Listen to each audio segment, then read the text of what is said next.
kumbaga para sa ating immigration line, yun, merong pre-TSA, tas yung mga basic, sa basic lang ako, be. Ang nangyari kayo na, be, ano kami, pinalakad ko sa ng electric fan, tapos inamoy nung aso yung amoy namin.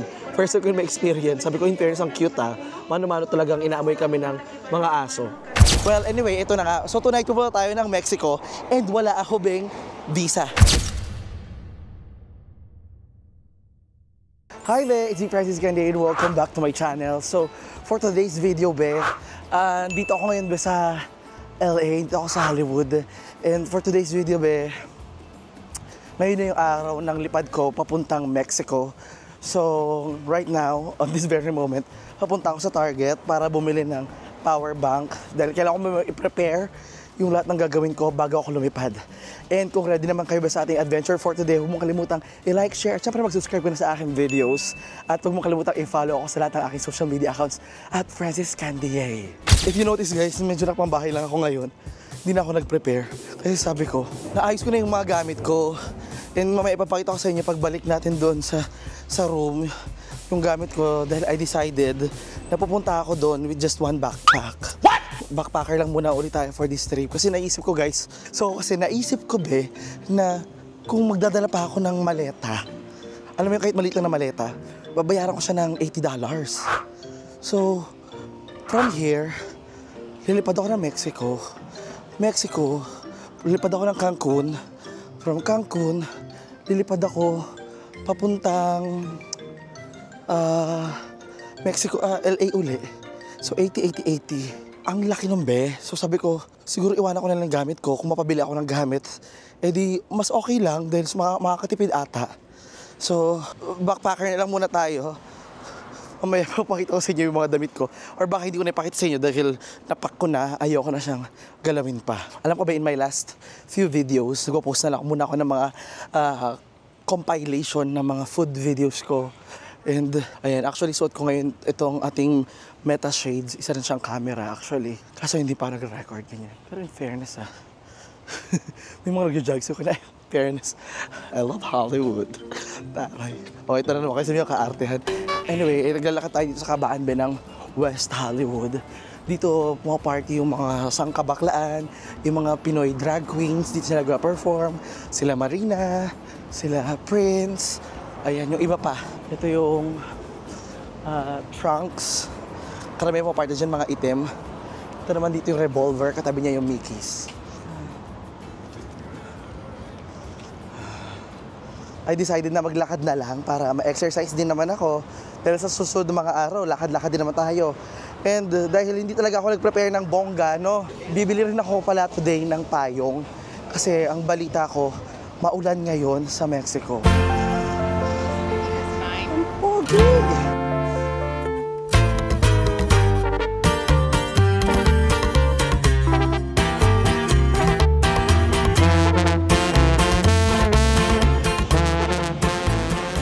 Oh wow, tingnan ito guys, oh robot.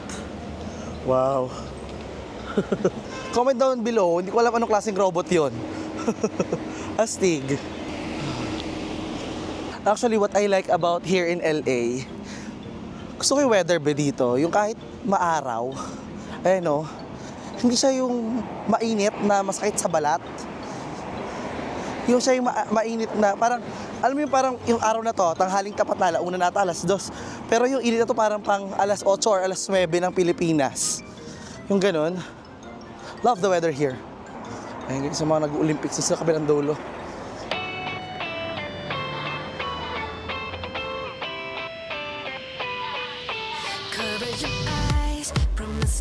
Ito na naman guys, so meron na naman silang, alam ba to, delivery ba to mga robot na to? Beverly Hills Cup. Robotics. Beverly Hills Cup. Ano yun? Hindi ko alam. Ano ba siya? Anong klaseng robot siya? Yung parang nag-advertisement lang ba yan? Ganyan. Well, anyway, ito na nga. So tonight pupunta tayo ng Mexico and wala ako beng visa. No, bakit?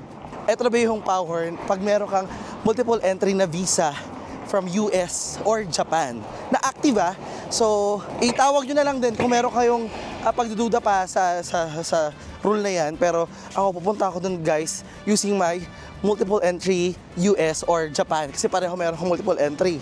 So, I'm so excited for that. It's gonna be a fresh experience for me. And medyo nakakaba kasi syempre, you know what happened to Colombia. Though, I know maraming natatakot din na, Francis, ang Mexico is hawak din ng mga cartel-cartel. And I know actually na-research ko yan. Some of the provinces or the departments nila are really controlled by cartels. Pero we'll try to be safe. Pupunta lang tayo sa mga touristy area at i-picture lang natin yung best food and experience na sana makuha natin pagpunta natin doon.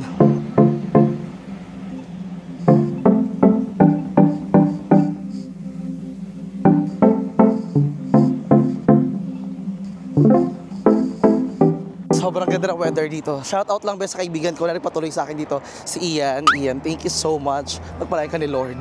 It's cold outside, but the fire keeps us warm.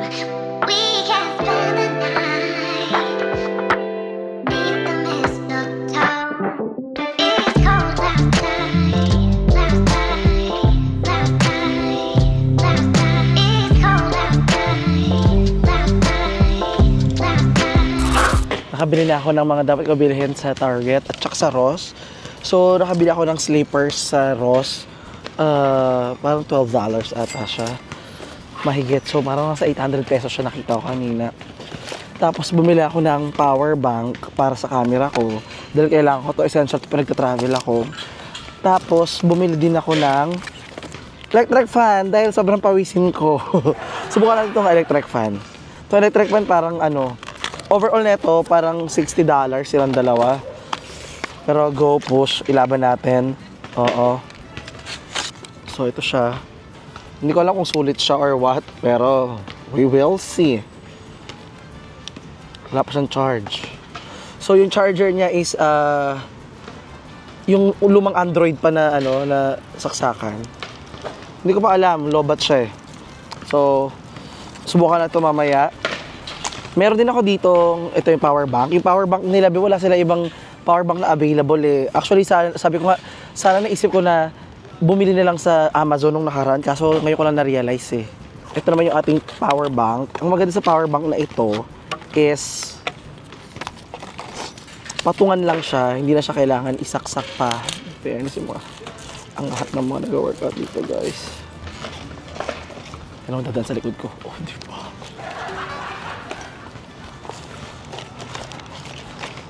Cellphone ko. Dahil kunyari, ito siya guys, igaganyan ko lang, charging na. Charging na ba? Ito naman battery ba? Wala rin siyang battery. So kailangan ko siya, meron. Ayan, magnet siya, ayan, galing. Tapos pwede ko dito i-charge itong camera ko. Ayan, ang galing pala eh. So, bongga pala to. So, ayun $60, sabi dito. So, ito guys, gusto ko sana i-share sa inyo sa video ito yung power ng US Visa. So, maraming sa atin hindi aware ano yung power ng US Visa. Ito yung sasabi nila, based doon sa na-research ko before, na kaya most powerful yung US Visa kasi pag may US Visa ka na, hindi na masyadong maghihigpit sa iyo yung mga susunod na bansang applyan mo dahil yung US mayroong strictest application system. Ang powerful lang ba ng US Visa kasi with your active US Visa, may mga bansa and territories na hindi ka na hahanapan pa ng another specific visa to enter their territory. Ito, basahin ko ba yung ilan sa mga nahanap ko dito Example, kung gusto mo pumunta ng Mexico tapos may US Visa ka, di mo na kailangan kumuha ng Mexican Visa. Para sa mga hindi naman aware, here are some of the countries that have this benefit. Canada. So, pag may active US Visa ka na, pwede ka na mag-apply ng electronic e-travel authorization or pwede ka na mag-apply ng electronic travel authorization with your US Visa without the need to apply for Canadian Visa. So ako meron na rin ako nito at valid siya for 5 years. For South Korea, alam nyo ba na visa-free ang Pilipino for 30 days sa South Korea if you're holding a US Visa and if you are flying from Philippines to US or US to Philippines. For example, let's say it's via Incheon Airport So let's say Philippines, Incheon, kahit 30 days yan dyan. Tapos next trip mo is US or US, Korea, Incheon dapat tapos Philippines. Yung iba pang bansa na hindi ka nahanapan ng specific visa sa kanila pag meron kang US visa is Panama, Bahamas, Argentina, Albania, Serbia, Montenegro, and many more. Some countries offer visa on arrival for Filipinos if you have a US visa. Just do some more Google search to know more. I hope this helps be. And kung meron ka pang alam dyan, meron pa kayo natutunan, just comment down below para matuto pa yung iba nating mga viewers tungkol sa pag-travel with your US visa or any other visa.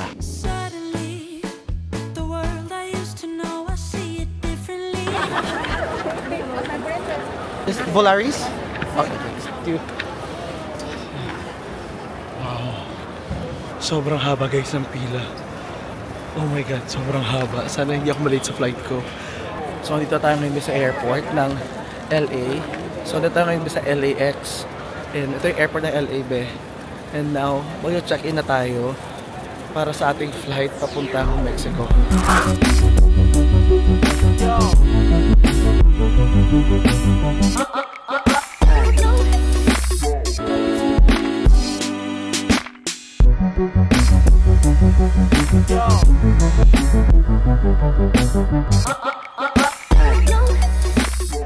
So ayan guys, nakapasok na tayo dito be sa aeroplano. So ayan be, andito tayo ngayon be sa may gate ng ating flight. Tama ba? So ayan be, andito tayo be sa gate ng ating aeroplanong sasakyan. So ayan guys, andito na tayo guys sa loob na 5 minutes later. So, ito na kami ngayon sa may boarding gate ng flight natin tonight.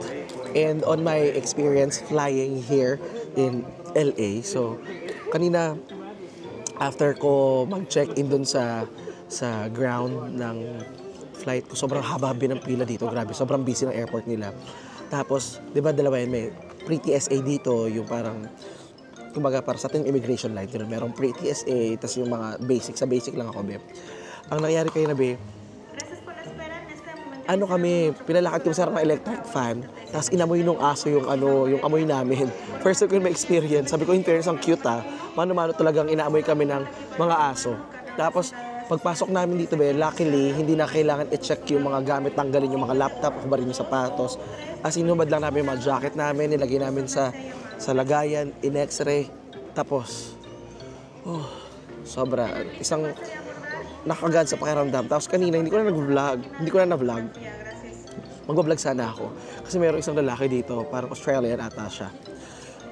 Australian, kasi Melbourne, ganyan.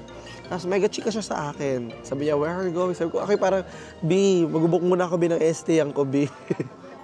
Pero alam ko yung mga Australian, kasi mga Aussie, sobrang, they're so easy to talk to. So, maybe that's a sign, maybe soon pupunta tayo sa Australia. Pero anyways, ang update sa ating trip, sa ating tour is nag-book na ako ng hostel. So, ang gagawin ko, be, first 3 days ko sa hostel, 4th day, magpapahinga ako, mag-hotel ako, mag-edit ako ng video, ganyan. Tapos, banat ulit. So, tonight, dito po natin itong video na to dito. And next video is yung travel na natin sa Mexico. So, ito lang guys, yung bit-bit kong bag. Ito yung tripod ko. Ito yung tsinelas ko. Tubig, pamaypay. Ang bigat nito guys, kasi andito na yung laptop ko, charger. Meron akong mga 1 o 2 short lang ata. Hindi ko sure. Ilan yung nailagay ko. Tapos, ilang damit lang din yung nilagay ko. Super limited lang. Kasi, isipin nyo guys, sobrang unfair lang talaga. Kasi kung lilipad ako, na magabayad ako ng gamit, yung gamit ka ba, magkano yung hand carry? Kung yung hand carry natin, nasa 3.5, tapos lilipad uli ako pagdating sa Mexico City to Cancun, 7.5 na. Tapos, another flight pa, pabalik, 10,000. Sabi ko parang hindi siya sulit. Diba? Damit lang naman kung magagawa ng paraan, sabi ko, bibili na akong damit. Kasi kung bibili akong damit, hindi naman naabot ng 10,000. So that's my travel hack for you. Huwag na lang kayong magdala ng maraming guide, bumili na lang kayo. Let go nyo na lang din. Hindi, pamili. Mindset ba? Mindset. So guys, mag-prepare na kami para sa pag-board. I'll see you talaga next video. So, i-follow nyo ako sa social media accounts at Francis Canday. And syempre, thank you so much guys. Sana nag-enjoy kayo.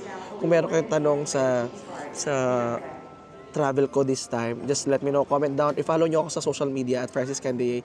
Follow nyo ako sa Instagram para makita nyo yung mga ginagawa ko. Like nyo naman, be. Follow, support kayo naman ako, be.